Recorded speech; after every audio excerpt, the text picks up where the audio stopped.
This is an MGR V8 and it is not the topic of this video. However, it existed as a stopgap designed to bring attention back to the MG marque before the MGF came along in 1995. The point is that this is really an MGB, a car that dated back to 1962, which meant there was a 33-year gap between consecutive MG sports cars. And for a name so strong as this, that sounds incredible. So today on TwinCam, we're exploring the lost MG of 1970, the MGD GT.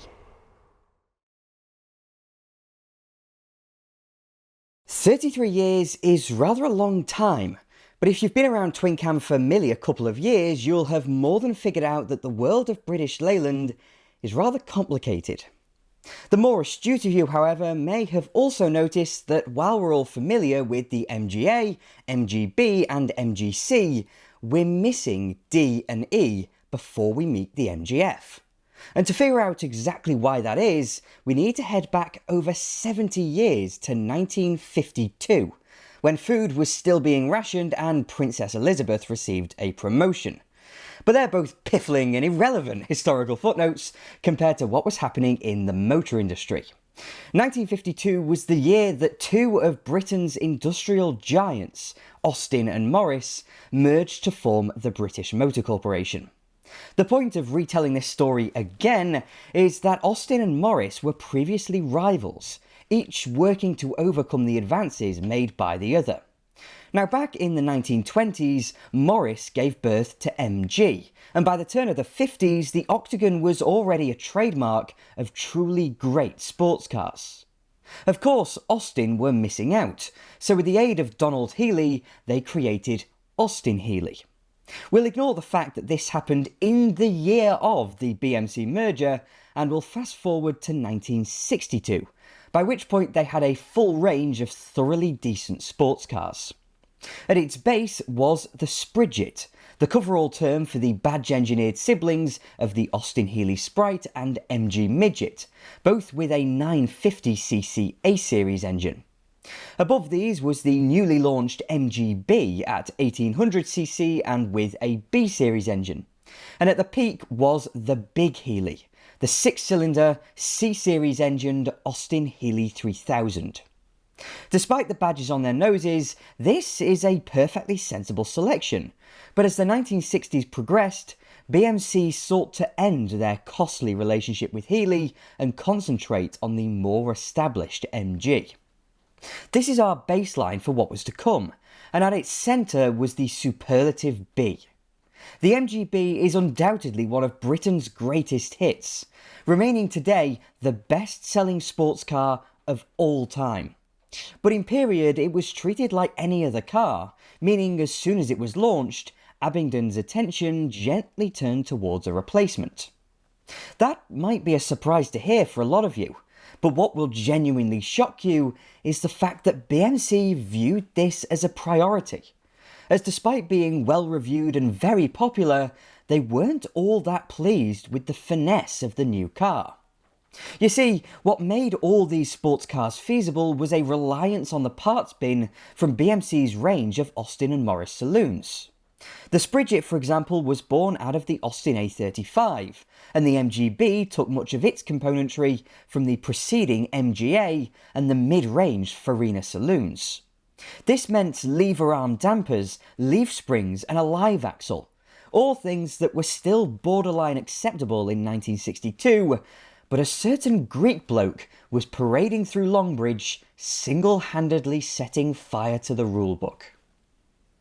The man in question is, of course, Sir Alec Izagonis, who between 1959 and 1964 graced us with three of the most sophisticated and fabulously reviewed family cars the world had ever seen, the Mini, 1100 and 1800. Now, I've driven all three of these cars for TwinCam now, so I won't bore you with the specifics. The generalised version is that all three of these cars wound up with transverse engines, front-wheel drive, rack and pinion steering, double wishbone front suspension, and Dr. Alex Moulton's phenomenally well-controlled Hydrolastic suspension.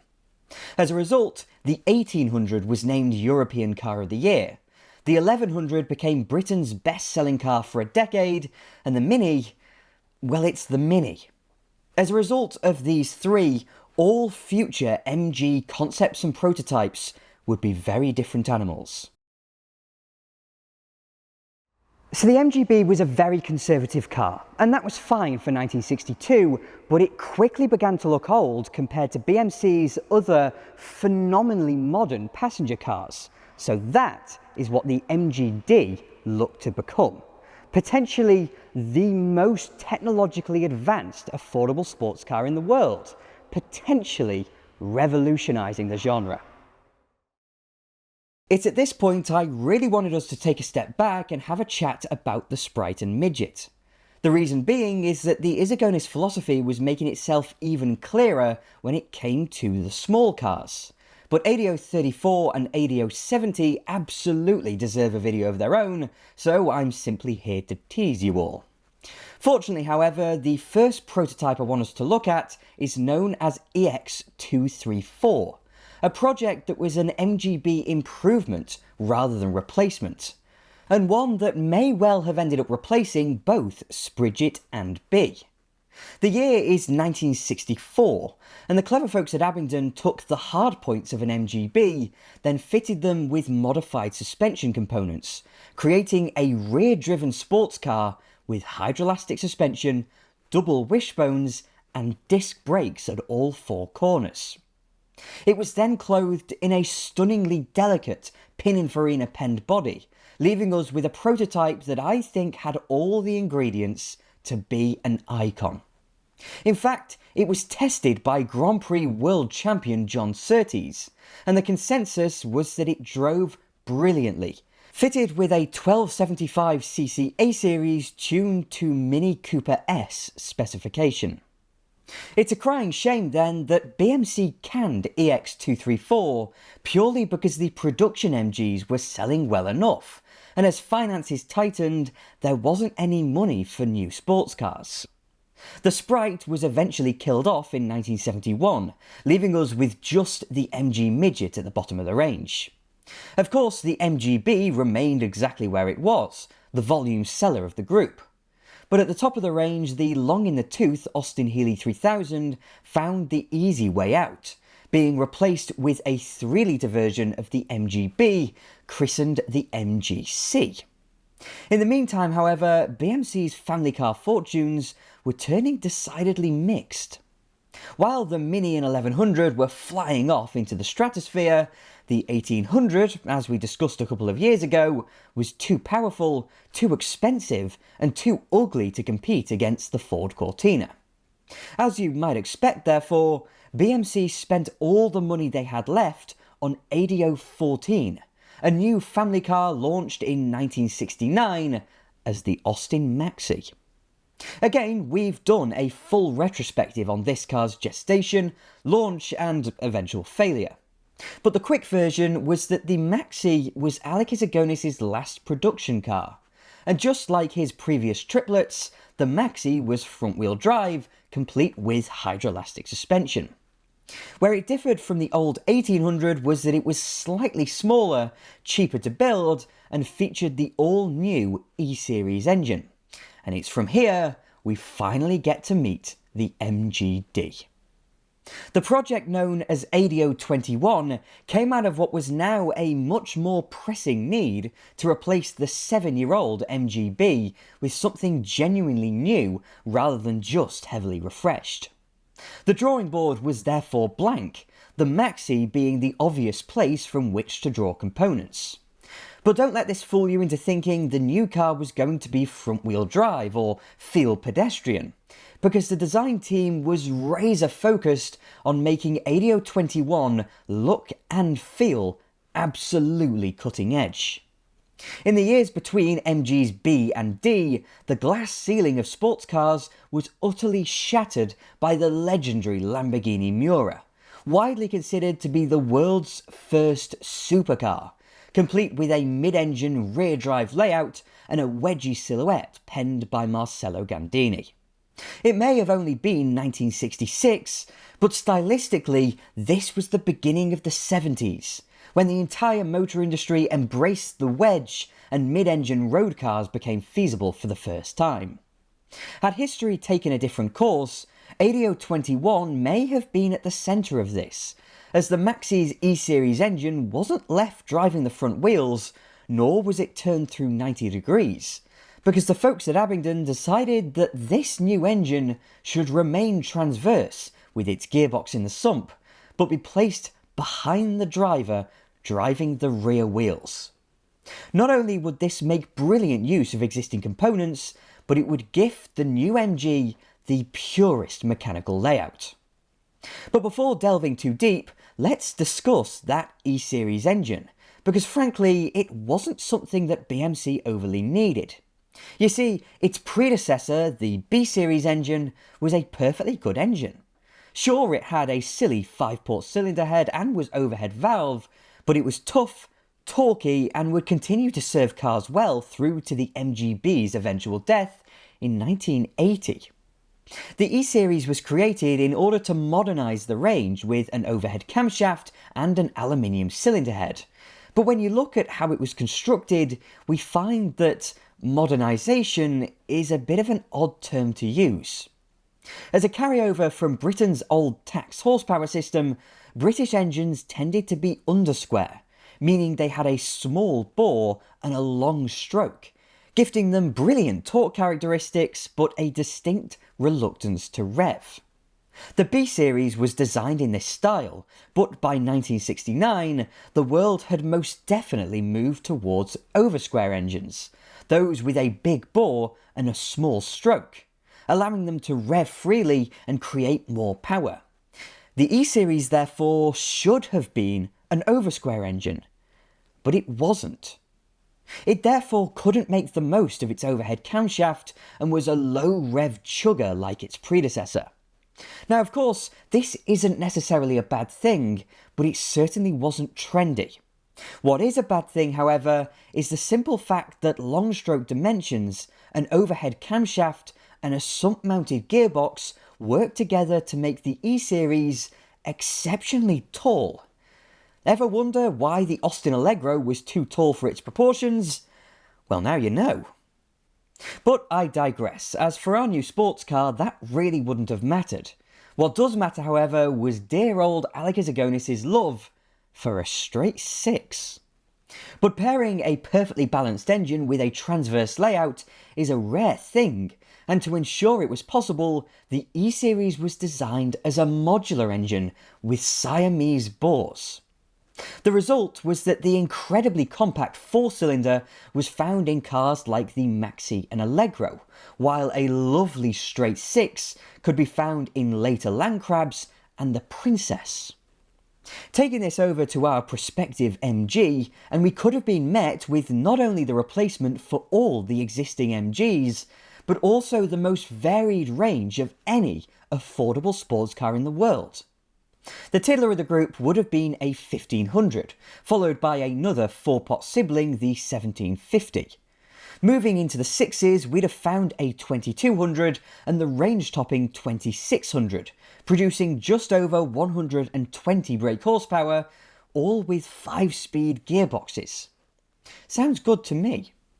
And if we move on to the suspension, you won't be shocked to see us return to Dr. Alex Moulton's rather wonderful Hydrolastic system. Although EX234 was found to drive rather well, Hydrolastic would have nonetheless given 8021 a very unsports car-like ride quality. Hydrolastic cars are inherently floaty, leading to many a story about car-sick children and wiped-down vinyl seats. But don't let softness and today's obsession with Nürburgring lap times cloud your view. If you've been here a while, you'll most probably remember my waxing about how ride quality and handling ability can very happily coexist, and that's just what you get with Hydrolastic. Paired with the requisite double wishbone suspension, the ultimate in passenger car geometry, there's little I can really fault it for. However, it seems the rear end of the MGD was not going to follow in the footsteps of either EX234 or the Maxi. Instead, ADO21 was slated to use a Dion tube to connect its Hydrolastic to the road wheels. For those of you unfamiliar, a Dion tube is a sophisticated form of non-independent rear suspension that was deemed fit enough for Aston Martin and Alfa Romeo to use for many years. Indeed, Britain's own Rover P6 used one to great effect, and it acts as a dead axle, sitting behind the drive shafts and differential, ensuring low unsprung weight, brilliant traction and consistency between the camber angles of the rear wheels. The footage you're seeing here is the underside of a rather crispy Alfa Romeo GTV6, and I'd wager that, save for coil springs, the MG's Dion tube would have been located in rather a similar way. But notice the Alfa's rear-mounted transaxle. A Dion system not only allows for stability and suppleness, but it also offsets the axle, allowing for that E-Series engine to sit in front. The funny thing, therefore, is that the MGD was an MGF, but a quarter of a century early. It may have also ended up beating the Fiat X19 to market, making it the first ever truly affordable mid-engine sports car. It also shares a lot philosophically with the MGF, being mid-mounted engine and subframes from an existing Rover passenger car alongside fluid suspension, though this time hydrogas. Rover were quite open about using the Toyota MR2 as its benchmark in designing the MGF, but its heritage was all its own. I think the question that remains, therefore, is whether it would have worked. Would the D have repeated the B's success, and would their reputation for producing truly groundbreaking cars have not only been maintained, but even bolstered? Well, before heading back towards the history, we're yet to talk about the styling. I mentioned it in passing earlier, and anyone who's still watching will know that this element annihilated many of their cars before anyone had even driven them, and taken from this rear quarter view, I think it's a world beater. We have to remember that this is 1970, so ADO21 predates cars like the Fiat X19, the Ferrari 308 and the Lotus Esprit. Yet in different ways, this thing stinks of all three of those fantastic looking cars. Assuming their accounts or engineering teams didn't mess it up in some way, this new MG would have been utterly radical, embracing the sharp edges that would grow to characterise the decade, making it both desirable and eye-catching. However, I think at this stage, the front and side views are less successful. Clearly the bones are there, but it's slightly too long and too pointy. It needs more sharpness in the lines approaching the nose, helping avoid the slabness later seen in the Lotus, but bring us the delicacy of the Fiat. But the clear problem, of course, is the angle of the nose and the overhang. It's simple and something I have no doubt would have been sorted before production, purely for the sake of pedestrian safety. Regardless, I just love it, especially if that rear panel would have been blacked out on production models. It's endlessly more exotic than the MGB or MG Midget, and it would have played into that "your mother wouldn't like it" tagline they ran with in the early 70s. But return to reality we must, because we've come this far without mentioning it, but BMC ceased to exist in 1968. They merged with the Leyland Motor Company to form the infamous British Leyland, and with it brought MG, another in-house competitor. Entering the 1970s, Triumph would go head-to-head with MG in search of favour with their overlords, the former coming out on top. You see, BL didn't have the money to produce two different cars, so a team of executives jumped across the pond to the United States, BL's biggest sports car market, tasked with brainstorming a theme for the new corporate sports car, and their answer was devastating. Although MG sold in greater numbers, the Triumph name was held in higher regard, so any new car would carry a wreath rather than an octagon. The team's second discovery was the death knell for ADO 21, the belief that simplicity and economy were vital in attracting American buyers. Their solution was the Triumph TR7, launched in 1974. But back to the MGD, and would this car's sophistication have scuppered its chances? Well, the TR7 was a generally well-reviewed car, and its problems had nothing to do with ability, pointing towards this being the case. But if we turn around and look at the market, Hydrolastic suspension was under some of Britain's best-selling cars, so I can't imagine a European buyer running away in fear of an existing technology. As for the Americans, I'm less convinced, but it surely wouldn't have been a deal-breaker. After all, the mid-engine layout, despite being more difficult to service, was embraced by the Fiat X19 and later Toyota MR2. It seems to me, therefore, that BL was scared of failure thanks to its perilous finances. We can't say whether ADO 21 would have been good to drive, but in spite of its immaculate layout, I have to express reservations about the power unit.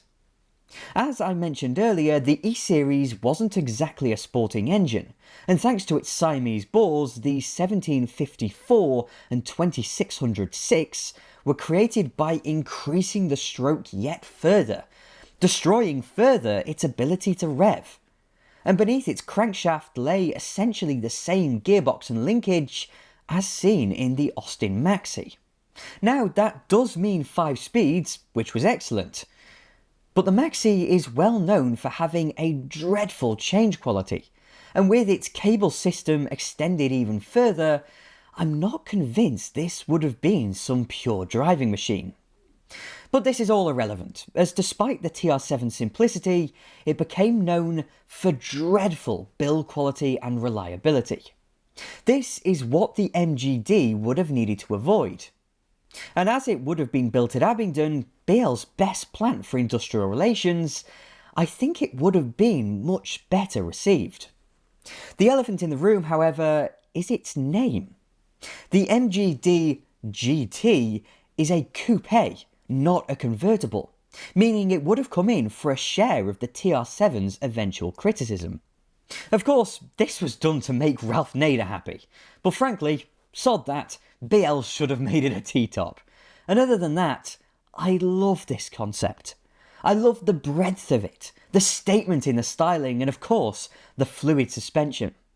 Its biggest problem, therefore, was British Leyland themselves, because even if it was launched and, should have thought, built properly, I don't think it would have held a candle to the MGB because of Leyland's horrifically failing image. In the end, MG would have to wait until 1985 to see another sports car emerge, the MG EXE concept car, followed a decade later by the production MGF, some 33 years after the last. So that's the story of the lost MG. It's a fascinating project that would undoubtedly have changed the face of the sports car market, what with MG being one of the most popular sports car marques in the world at the turn of the 70s. But in the event, it became just another corpse on the cutting room floor at British Leyland. And on that note, thank you very much for watching. If you enjoyed the video, then please do click like and subscribe to TwinCam as well. I'm forever indebted to my wonderful Patreon supporters, so if you'd like to support me that way, then please do follow the link in the description. And I'll have more videos coming along soon.